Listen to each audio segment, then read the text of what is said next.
To regulate mining activities, the Ministry of Mines and Steel Development has reiterated its commitment to ensuring strict adherence of Community Development Agreement (CDA) by mining industries. Permanent Secretary of the Ministry, Oluwatoyin Akinlade, gave this assertion at the opening of a two-day capacity building training for original inhabitants held in Abuja on Tuesday.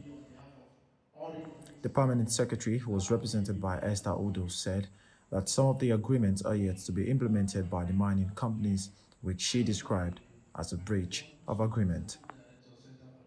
She highlighted the importance of the Community Development Agreement to spell out the gains, control, and administration of the extractive resources benefits in cash or in kind, directly and indirectly to the area of operations to mitigate and compensate for any loss that may have been generated during operations by the companies.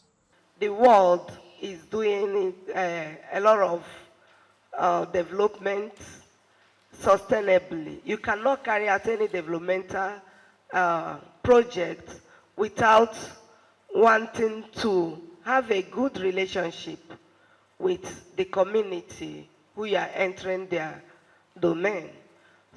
And sometimes we pay attention a lot to our bodies and pay very less attention to that which allows us to exist in the first place.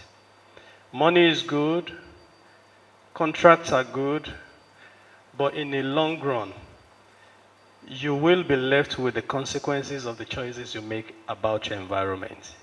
In her welcome remarks, the Executive Director for Center for Transparency Advocacy, Faith Umadishi, charged the original inhabitants of the Federal Capital Territory, FCT, to get involved in negotiating and designing of Community Development Agreement, CDA review. Umadishi stated that some communities have signed the CDA without having the knowledge of its content. Some of these communities have signed community development agreements, but they don't even know the content of the community development agreements. Some of these community development agreements are due for a review. Some have even passed review. And some of the contents in those community development agreements were never implemented by the companies. They were never implemented by the companies.